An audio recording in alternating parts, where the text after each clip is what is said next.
Jadi ada majikan yang ya gitu lah, kalau udah lama kita udah tahunya dia itu udah pengalaman, dia itu percaya 100%. Jadi dia tuh nggak ngatur-ngatur kita, ya biarin kita kerja sendiri.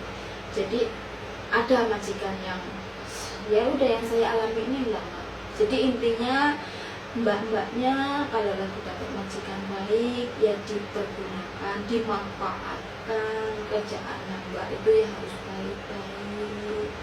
Jangan majikan udah baik, mbaknya bertingkah, mbaknya pepet apa-apa nyolong duit majikan, apa penjahatin majikan. Jangan. Mbaknya butuh duit, ngomong sama majikan. Kalau majikan bisa bantu, bisa ngasih, ya alhamdulillah. Kalau misalnya nggak bisa bantu, ya kalau bisa mbaknya jangan cari masalah. Kalau ada temen ya bisa membantu, ya mbak cari temen yang bisa benar-benar bisa bantu mbak.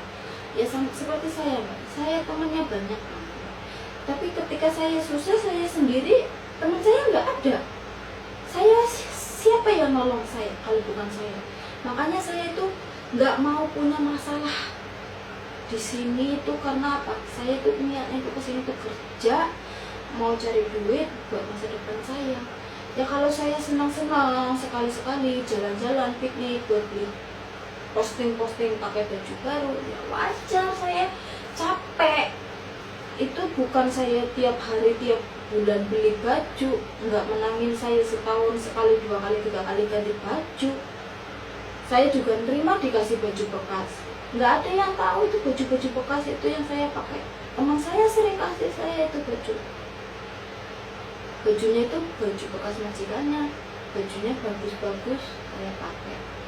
Yang mereka pikir, wah baju saya bagus dikasih ini, habis beli buat gajinya habis buat beli baju bla bla bla. Padahal itu baju saya, baju dikasih teman saya.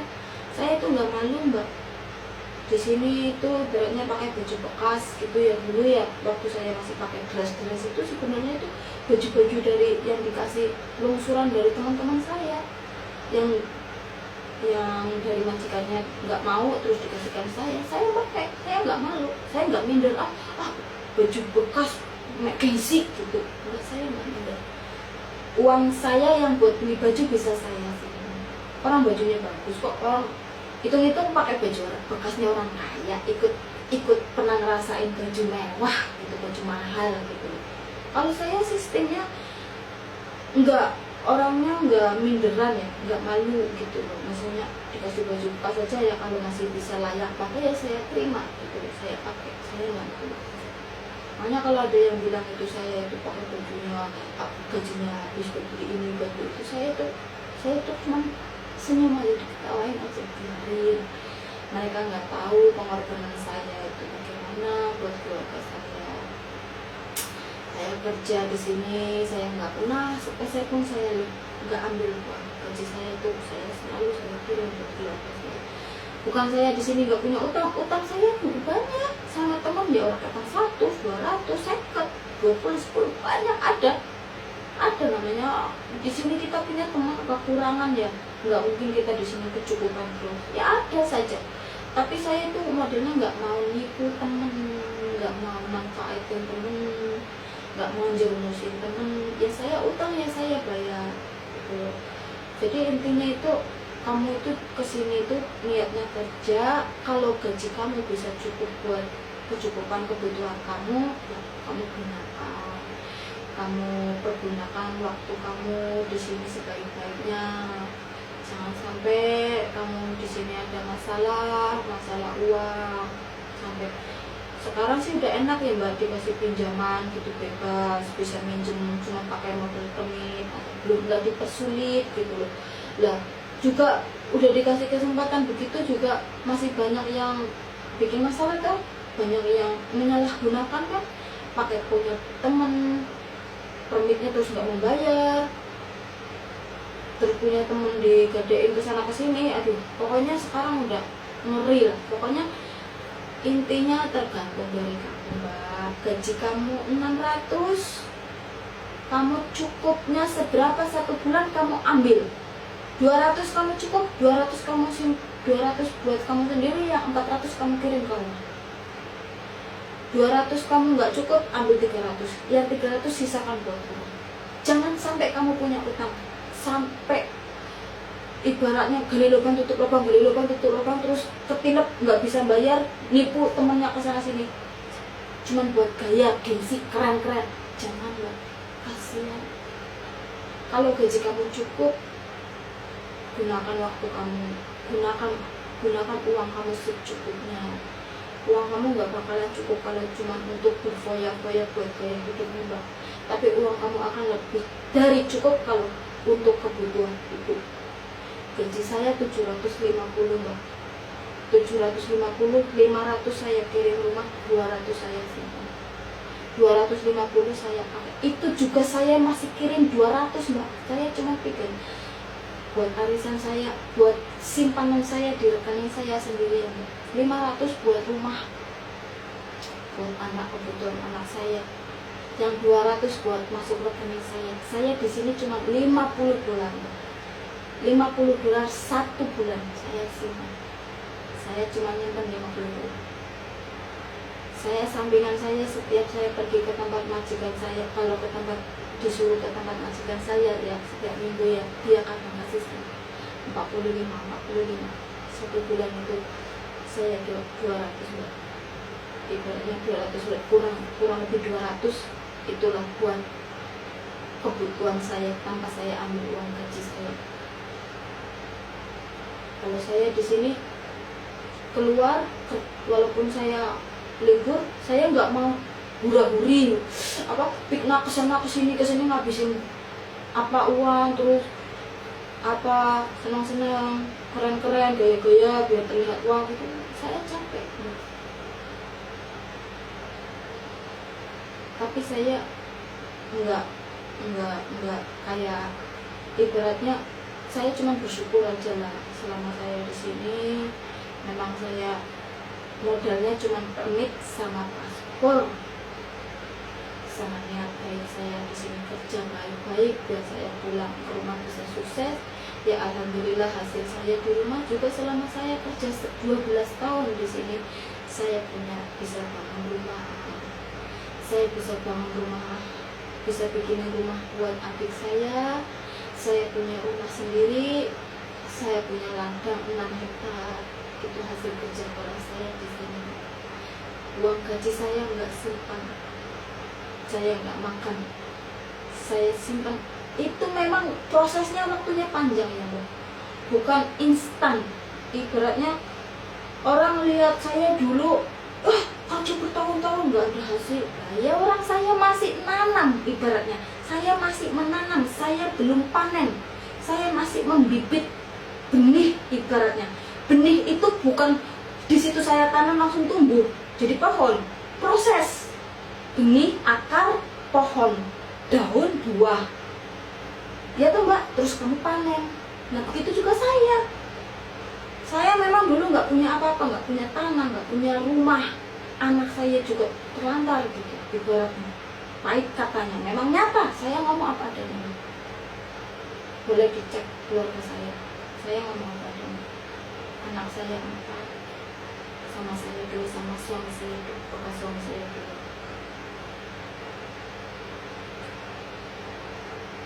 Saya di sini 12 tahun berjuang demi siapa? Demi anak. Saya tinggal anak saya yang umur 3 bulan itu sekarang sudah kelas 5 SD. Yang nomor 3 aturannya kalau dia nggak pindah-pindah itu udah kelas SMP kelas 2, tapi dia sekarang SMP kelas 1. Yang nomor 2 SMP kelas 3, yang pertama SMK kelas 1. SMK. Saya dulu nggak sekolah, SD saya cuma SD. Tapi saya kerja ke sini memang niatnya biar supaya anak, cucu, keturunan saya itu jangan sama nasibnya seperti saya. Biar saya yang susah, biar saya yang berjuang sendiri sakit di sini. Asal anak-anak saya ke depan 5 tahun, 10 tahun kemudian jangan sama seperti saya, jadi bagus seperti saya. Biar saya bangga bisa menyekolahkan anak saya sampai sekolah sebisanya, semampunya. Biar dia bisa bekerja di tempat yang layak, jangan sama seperti saya. Prinsip saya dari awal datang ke Singapura, saya ingin membantu ekonomi keluarga saya supaya anak-anak keluarga saya, masa depan saya jangan terlambat.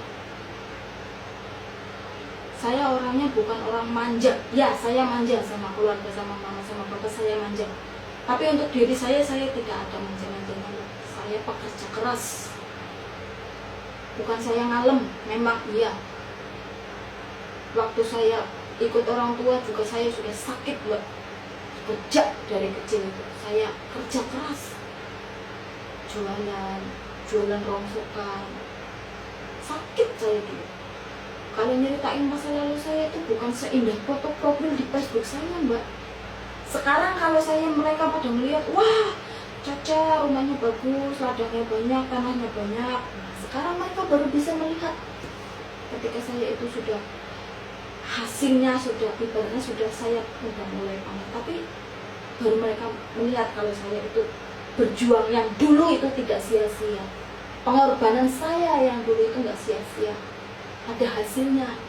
Saya bekerja di Singapura bertahun-tahun, uang saya gunakan untuk keluarga saya, sama keluarga saya digunakan sebaik-baiknya. Jadi kalaupun saya pulang, saya ada hasil, punya kebun, punya tanah, punya sawit, punya rumah. Saya itu dulu saya nggak punya apa-apa. 10 tahun yang lalu saya baru bisa menikmati rumah baru itu dari 2017, 3 tahun yang lalu. Saya baru menempati rumah gitu. Itu juga rumah habis 300 juta itu pun masih belum beres ya, Mbak. Masih kosong, belum. Saya bangun rumah 4 tahun. 2013 saya bangun rumah. 2013, 2014, 2015, 2017 saya baru beres rumah saya. 4 tahun. Saya kerja keras. Saya nggak peduli sama teman-teman saya di sini kalau keluar saya kayak gembel, kayak Langguni. Karena saya memang seadanya kalau keluar, nggak pernah keren-keren lagi. Karena saya mikir, saya buat apa saya keren-keren, ngabisin uang. Kalau keluarga saya di rumah Rantau, buat apa? Saya di sini tuh nggak mau selamanya. Saya itu bapaknya mau hidup di kampung. Jadi kalau saya foya-foya di sini, kerja saya di sini menua, saya nggak dapat apa-apa. Nanti ujung-ujungnya kalau saya pulang ke kampung juga, nothing. You waste your time.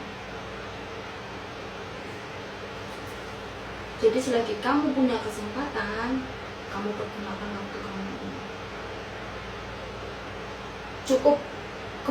Cukupi kebutuhanmu, baru simpan, sisakan untuk masa depanmu. Jangan kau habiskan semua gajimu untuk kepentinganmu yang nggak ada gunanya. Ingat, Mbak, kita punya keluarga, bapaknya tua di desa, bukan di kota. Ya kita sekarang masih sehat, dipakai tenaganya. Ya 2 tahun, 3 tahun, 4 tahun, nggak usah jauh-jauh. Besok kalau kita dikasih sakit, harta yang kita cari habis, apa ada yang tahu? Nggak ada yang tahu. Semuanya itu titipan Allah. Saya curhat, saya dapat hidayah dari Allah. Ya semenjak baru-baru ini aja, tahun-tahun inilah, semenjak saya dikasih hidayah sama Allah, saya mulai tertutup. Saya mencoba untuk memperbaiki diri saya, akhlak saya yang mungkin kemarin-kemarin saya itu udah bener ya, nggak beres ya. Saya mencoba memperbaiki diri saya. Saya mencoba membenahi diri saya. Karena apa yang saya cari itu juga semua titipan Allah. Kalaupun semua yang diambil sama Allah bukan rezeki saya ikhlas. Yang penting saya di sini, saya sudah berusaha untuk yang terbaik, menjadi tulang punggung keluarga saya. Biarpun saya nggak punya suami, Mbak, saya tegar, saya bisa menghidupkan anak-anak. Mereka pada ngomong saya kerja puluhan tahun nggak ada uang, nggak ada gaji, nggak ada rumah, nggak ada apa-apa. Sekarang mereka melihat saya cuma ibaratnya nggak mau dendam sama mereka. Saya cuma berdoa sama Allah. Ya Allah, kasih kesempatan mereka yang menghinaku, yang mencaciku, yang meremehkanku, kesempatan mereka untuk hidup, biar bisa mereka melihat aku sukses. Nyatanya iya, orang yang dulu ngenyek aku, seenyek-enyek nang dipitek-pitek, ibaratnya kayak enyong iki wis ibaratnya kayak tai, lebih kayak tai lah. Dipitek-pitek nang ngono. Tapi sekarang orang yang menginjak-injak saya, hidupnya lebih susah dari saya. Saya dulu susah, lebih susah lagi dia. Dia bisa melihat, dan akhirnya mereka bisa, dia menyaksikan, datang ke rumah saya, melihat saya sukses.